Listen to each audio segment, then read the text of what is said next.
Buenas tardes, el día de hoy les voy a presentar mi caso de discusión número 2. Paciente femenina procedente de facultativa de edad cronológica de 1 año y 15 días y edad corregida 11 meses y 8 días, quien al día de la valoración llevaba 5 meses y 2 días hospitalizada. La paciente vive con la madre y el padre y los hijos por parte de la madre, viven en Funza, Cundinamarca, los ingresos dependen del papá, no pertenecen a un programa de alimentación y cuentan con todos los servicios en la vivienda. Motivo de consulta: sospecha de sepsis gastrointestinal. Los diagnósticos médicos de ingreso: falla intestinal por intestino corto, antecedente de enterocolitis 3, 6 centímetros de yeyuno, choque séptico compensado y bacteriemia por bacilos gram negativos. Dentro de los diagnósticos médicos actuales podemos ver un postoperatorio de alargamiento intestinal tipo Bianchi del 19 de febrero, intestino delgado 20 centímetros y colon de 30 centímetros, lavado peritoneal y cierre de la pared abdominal de 24 de febrero, falla intestinal tipo 3, síndrome de intestino ultracorto, anatomía tipo 2, antecedente de enterocolitis 3, síndrome de febril resuelto y tratado, bacteriemia por Enterobacter cloacae, tratada, bacteriemia por bacilos gram negativos, tratada, riesgo psicosocial, rinofaringitis por influencia 3 resuelta. Antecedentes de aislamiento extrainstitucionales: bacteriemia por estafilococo aureus sensible del 9 de agosto del 2024, bacteriemia por catéter de Urovivac por Enterobacter cloacae del 16 de agosto, infección urinaria por Klebsiella aerogenes el 16 de agosto. La enterocolitis necrosante es una enfermedad caracterizada por la necrosis de la mucosa o incluso de capas más profundas del intestino. Los factores de riesgo serían la prematuridad, la alimentación enteral con fórmula, asfixia perinatal y retraso de crecimiento intrauterino. Entonces, hay una mayor susceptibilidad en niños prematuros, esto debido a la inmadurez de la motilidad intestinal, de la función digestiva y de la regulación del flujo sanguíneo mesentérico y de aspectos inmunológicos locales y sistémicos. La clasificación enterocolitis tipo 3 es avanzada, es decir, que afecta sistémicamente, es severa y genera complicaciones intestinales que pueden incluir perforación, peritonitis y sepsis. El síndrome de intestino ultracorto se caracteriza por la pérdida de una parte significativa del intestino delgado, lo que compromete la capacidad de absorción de nutrientes y líquidos. El tipo 2 quiere decir que es ayuno cólica, que el remanente intestinal es menor o igual a 10 a 20 centímetros. Presenta ausencia de válvula ileocecal, presencia de colon funcional, diarrea severa y mayor riesgo de sobrecrecimiento bacteriano. Para esta patología se le realizó recientemente un alargamiento intestinal tipo Bianchi y un lavado peritoneal y cierre de la pared abdominal. La falla intestinal es secundaria al síndrome de intestino corto, que es la reducción de la masa intestinal funcionante por debajo de la cantidad mínima necesaria para mantener la digestión y absorción de los alimentos, el balance hidroelectrolítico, el estado nutricional y el crecimiento. Tipo 3 quiere decir que es una enfermedad crónica en pacientes clínicamente estables que requieren de nutrición parenteral a largo plazo. Dentro de los factores de riesgo nutricional del síndrome de intestino corto y la falla intestinal podemos encontrar la pérdida excesiva de líquidos y electrolitos, provocando un alto riesgo de deshidratación e hipovolemia, mala absorción de grasas, vitaminas liposolubles, hipocolesterolemia, debido a la mala absorción de sales biliares, anemia, deficiencia de B12 y hierro, por deficiencia de ellas, desbalances hidroelectrolíticos y desnutrición crónica por mala absorción de nutrientes. La bacteriemia es la presencia de bacterias en el torrente sanguíneo. Esta puede ser transitoria y no causar secuelas o tener consecuencias metastásicas o sistémicas. De etiología tenemos el cateterismo de un tracto urinario inferior infectado, un tratamiento quirúrgico de un absceso o una herida infectada, una colonización de dispositivos de implantación, especialmente de catéteres venosos e intracardíacos, sondas uretrales y dispositivos o tubos de ostomía. Dentro de los factores de riesgo nutricional asociados a la bacteriemia tenemos el aumento del gasto energético y proteico y también anorexia. En cuanto a la rinofaringitis por parainfluencia 3, esta rinofaringitis se caracteriza por una inflamación aguda de las vías aéreas superiores de origen vírico. Los factores de riesgo nutricional se deberían el aumento del gasto energético y proteico, dolor de garganta y disfagia que puede dificultar la ingesta de alimentos sólidos y líquidos, congestión nasal y pérdida del olfato gusto, lo que puede disminuir el apetito, malestar general y fiebre que puede provocar anorexia temporal. Aquí en este esquema podemos ver la relación entre las patologías, donde se puede ver que la prematurez es un antecedente primordial para el desarrollo de enterocolitis y también por consiguiente, por síndrome de intestino ultracorto, por consiguiente, una falla intestinal. El uso de nutrición parenteral, en este caso por catéter venoso central, pudo haber causado una bacteremia, eh, tanto por Enterobacter como por Staphylococcus asociado a este catéter, la infección, y pudo haber provocado un síndrome febril. En cuanto a que la paciente ha estado en un ambiente hospitalario prolongado, pudo haber adquirido más infecciones, en este caso bacteriana por bacilos gram negativos, por agglomerates, también una infección urinaria por Klebsiella aerogenes y rinofaringitis por parainfluencia. La paciente nace el 15 de marzo del 2024 por parto por cesárea por sangrado iterativo y presenta previa baja.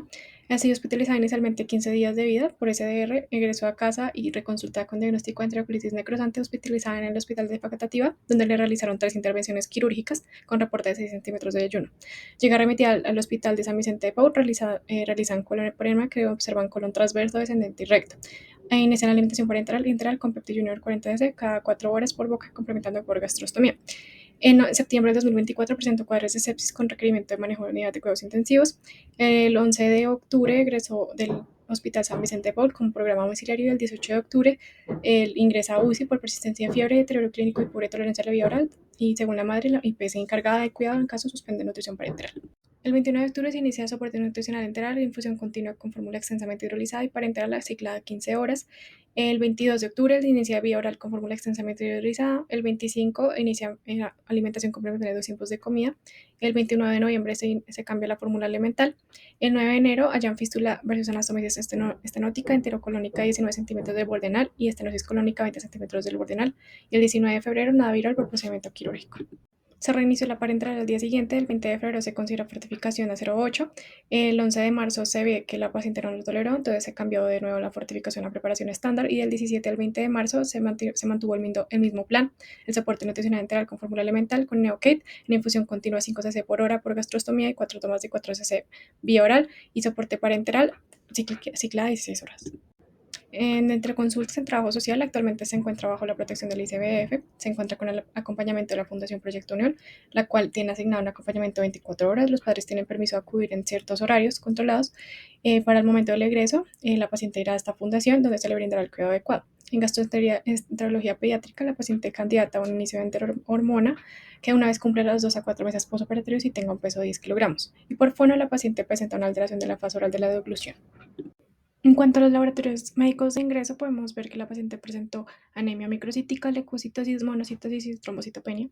También se observó creatinina disminuida, BUN elevado y PCR elevada indicando inflamación. Finalmente presentó hipermagnesemia, hiperfosfatemia y hipercloremia. Entonces se puede observar una anemia microcítica asociada y trombocitopenia asociada a la malabsorción intestinal, leucocitosis, monocitosis y PCR elevado relacionado al proceso infeccioso, hipermagnesemia, hiperfosfatemia e hipercloremia, que probablemente esté relacionado con el alto aporte en la nutrición parenteral. Dentro de los medicamentos, la paciente está recibiendo furosemida, que es un diurético de Lassa. Esta puede provocar desequilibrio hidroelectrolítico, hipercolesterolemia, hipertrigliceridemia, hiperglucemia, anorexia, estreñimiento, diarrea, vómitos o náuseas.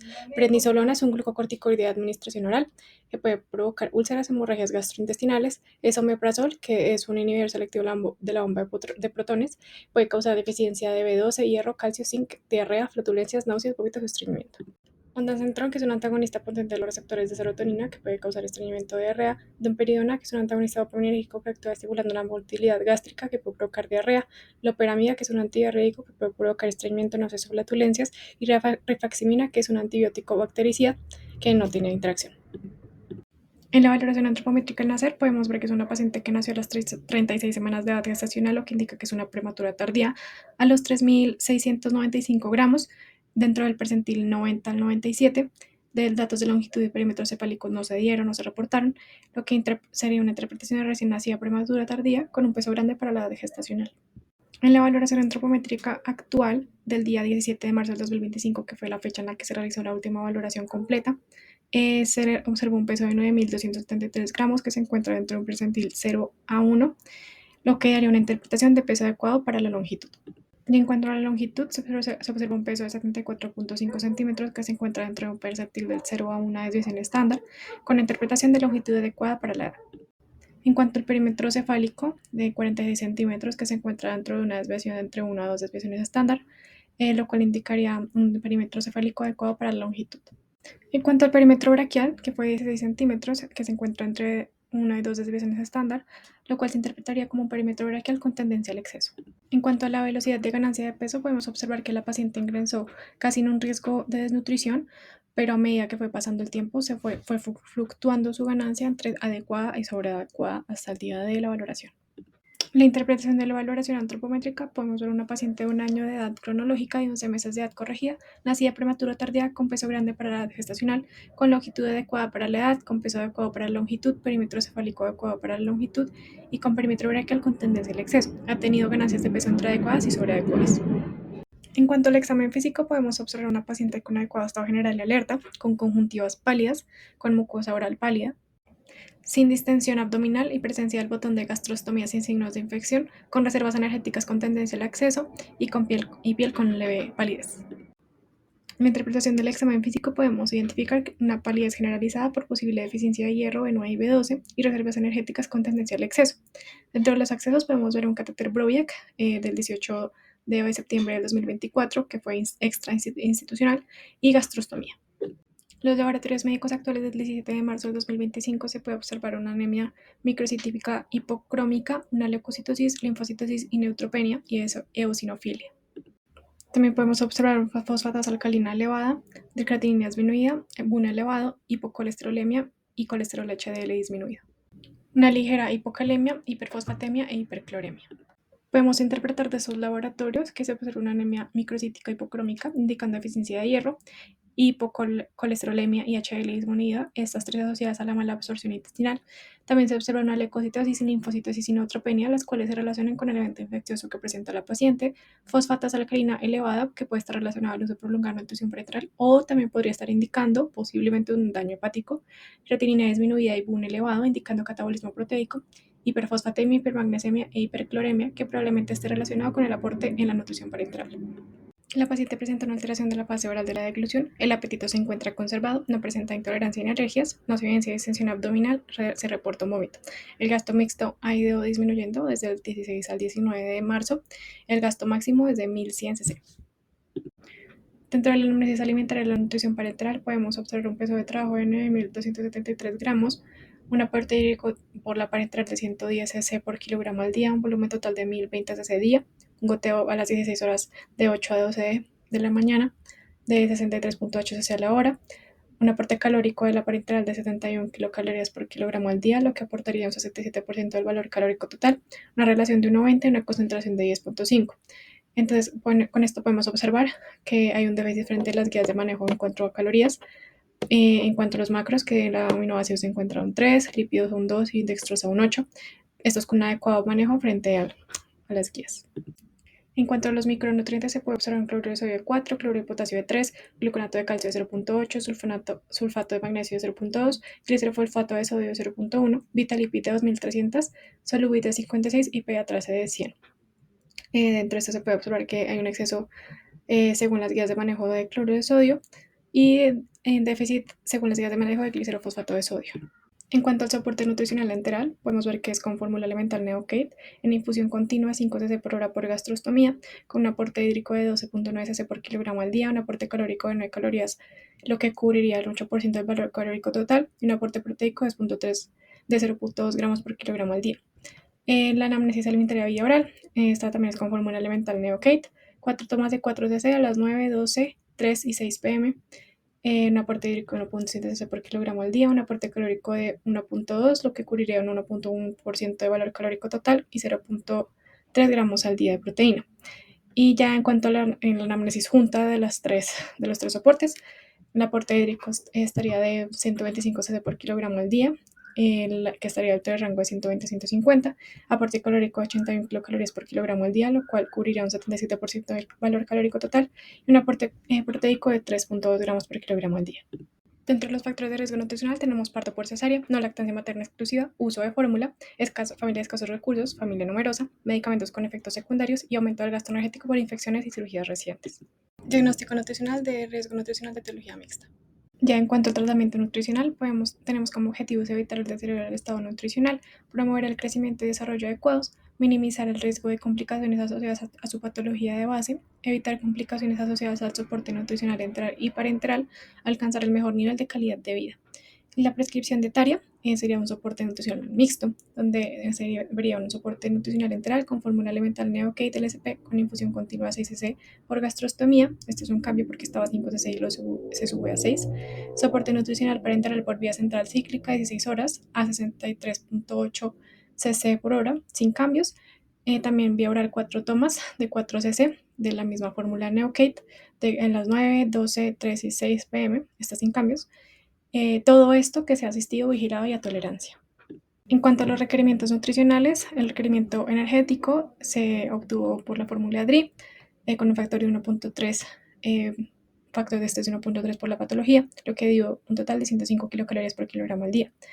Ya en cuanto a la formulación de la nutrición parenteral, se siguió trabajando, pues se deja la misma nutrición parenteral, no hay cambios, pero bueno, igual se utiliza el peso de trabajo de 9.173 gramos, un aporte hídrico parenteral de 110 cc por kilogramo al día, un volumen total de 1020 cc al día, un goteo a las 16 horas de 8 pm a 12 am de 63.8 cc hora, un aporte calórico de la nutrición parenteral de 71 kilocalorías, lo que cubriría el 67% del valor calórico total, una relación de 1,20 y concentración de 10.5%. En los mismos aportes de macros que 3, 2, 8, los mismos aportes de micros de 4, 3, 0, 8, 0, 2, 0, 1, 2356 y 100. Acá podemos ver los volúmenes de los nutrientes, donde vemos aminoácidos con 278 cc, dextrosa de 213.6 cc, lípidos de 92.5, el fósforo de 0.9, el sodio de 17.6, el potasio de 13.9, el calcio de 32.5, vitalipid de 4, solubit de 1.4, pediatrasa de 3.7, con agua destilada de 360 cc. Entonces quedó la enteral, se subió a 6 cc, lo que daría un aporte hídrico de 15.5, cubriría el 9.5 del valor calórico total y cubriría 0.3 gramos por kilogramo al día de proteína. Se deja igual la vía oral, las 4 tomas de 4 cc. Finalmente podremos ver el aporte hídrico total de la parenteral, enteral y la vía oral, que es de 127 cc, que se encuentra dentro del rango, el aporte calórico 82 kilocalorías por kilogramo al día, lo que cubriría un 78% del valor calórico total, y el aporte proteico de 3.3 gramos por kilogramo al día. En cuanto a las recomendaciones nutricionales para el personal de la salud, obtenemos conserve la solución de la nutrición parenteral total en el refrigerador y verifique la fecha de vencimiento antes de usarla. Deseche la cesta vencida, no use la bolsa si tiene fugas, cambie el color a pesos flotantes. También mantener rigurosa higiene y lavado de manos al manipular el catéter central, al administrar la alimentación y al tener interacción con el paciente. También cambiar la bolsa cada 16 horas y revisar diariamente el área del catéter para detectar signos de irritación o infección. Y en cuanto a las recomendaciones nutricionales en cuanto a la nutrición enteral, para el personal de salud y la cuidadora, en la posición semisentada a 45 grados al momento de la alimentación, está para evitar episodios de reflujo y de broncoaspiración. También verificar la correcta posición del botón de la gastrostomía y si el paciente presenta alguna molestia. También estar atento a algún signo de irritación o sangrado en el área del botón de la gastrostomía. Reportar si presenta algún síntoma gastrointestinal como vómito y diarrea. También mantener una rigurosa higiene y lavado de manos al manipular la sonda del paciente. Informar si hay oclusión o desplazamiento del botón. Y vigilar la tolerancia y la aceptación del paciente con el tratamiento. En el seguimiento, el peso debe ser tomado 3 veces por semana, longitud, perímetro braquial y perímetro cefálico semanal, glucometrías cada 24 horas y seguimiento diario por grupo de soporte metabólico y nutricional. Les voy a presentar mi artículo elegido. El artículo se titula Factores de riesgo maternos, neonatales y nutricionales para la enterocolitis necrosante médica y quirúrgica. Es del Journal of Perinatology del año 2024. Como pequeña introducción, podemos ver que la enterocolitis necrosante es un proceso poco comprendido de inflamación fulminante, disbiosis y muerte rápida del tejido intestinal. Esta es la principal causa de muerte en la unidad de cuidados intensivos neonatales. La enterocolitis suele ocurrir después del inicio de la alimentación enteral. La leche materna está asociada a menores tasas de enterocolitis en general, y la relación entre el estado nutricional y la gravedad de la enterocolitis no se comprende muy bien.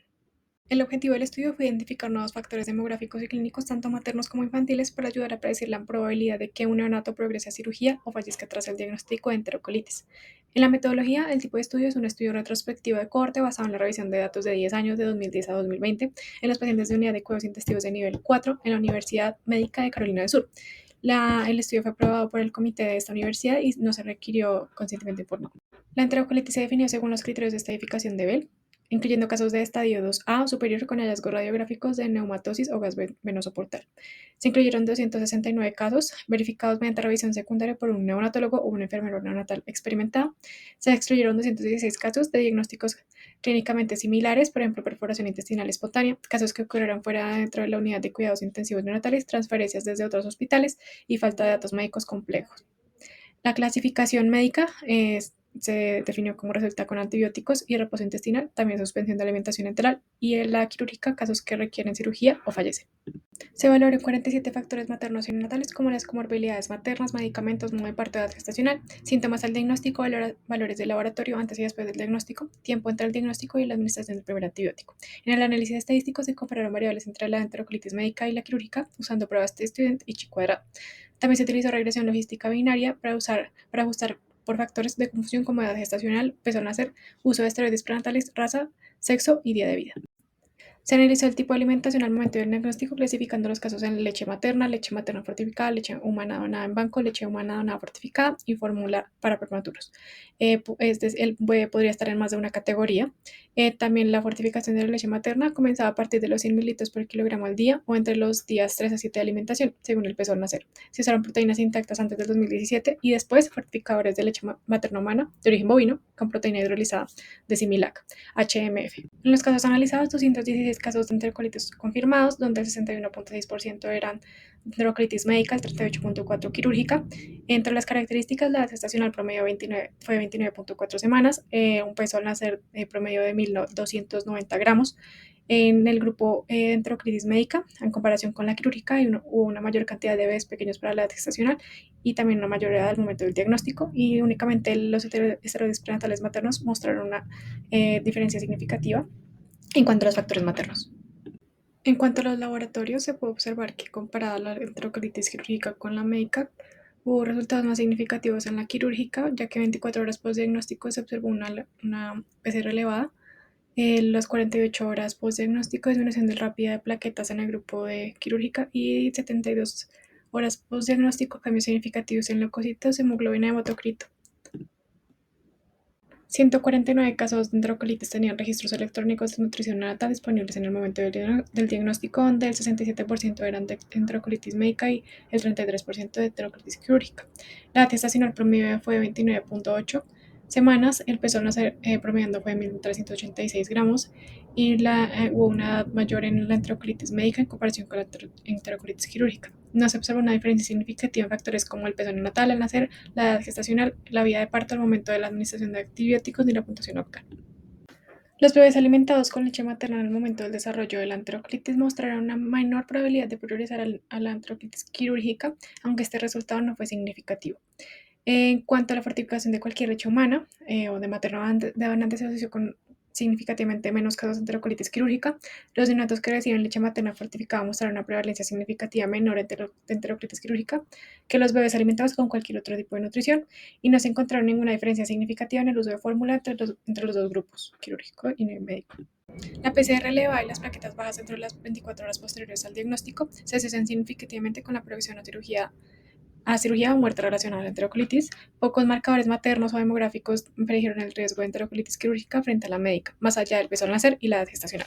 Los neonatos que recibieron leche materna fortificada mostraron tasas más bajas de cirugía o muerte relacionada con la enterocolitis en comparación con los demás tipos de nutrición, y el único factor materno que se relaciona con la enterocolitis es el uso de esteroides prenatales maternos. Los autores declaran no tener ningún conflicto de interés. Dentro de las fortalezas podemos ver que es un diseño retrospectivo de corte, permitiendo analizar datos existentes para identificar asociaciones entre variables. La duración del estudio pues, fue un estudio que duró un largo periodo de tiempo, lo que proporcionó una muestra amplia y representativa. Se valoraron 47 factores maternos y neonatales, lo que permite un análisis exhaustivo de posibles factores de riesgo asociados. En cuanto a las limitaciones, pues el tamaño y representatividad de la muestra, pues la muestra únicamente se limita a un solo hospital y a un solo país, lo que podría no ser representativo para la población que es estudiada. En otras regiones o contextos socioeconómicos, al basarse en datos antiguos, puede haber inconsistencias o información faltante para que afecten la calidad de los análisis también. También durante el periodo de estudio pudieron haberse producido cambios en las prácticas de alimentación y manejo clínico que no fueron controlados, lo que podría influir en los resultados. Y la falta de información detallada sobre la cantidad y duración del tipo de alimentación, por ejemplo, el día de exposición de leche materna fortificada de fórmula, puede influir en la interpretación de los resultados. En debilidades solo se evaluó la última toma de alimentación antes del diagnóstico de enterocolitis, lo que no permite analizar la exposición prolongada al analizar diferentes tipos de alimentación y su impacto en la progresión de la enfermedad. Como propuesta como nutricionista, hubiera indagado más en el estado de nutrición de la madre antes y durante la gestación. También en lugar de analizar solo la última toma antes del diagnóstico de enterocolitis, hubiera registrado todo el historial nutricional de cada neonato. También registrar el ritmo del avance de la alimentación de mililitros por kilogramo al día, los tiempos de volumen de transmisión a volúmenes altos y uso de alimentación trófica. Y entre las oportunidades que se realice este estudio, pues, un estudio multicéntrico, y también analizar, evaluar el impacto de diferentes estrategias de fortificación y tipos de fórmulas en la incidencia y gravedad de la enterocolitis.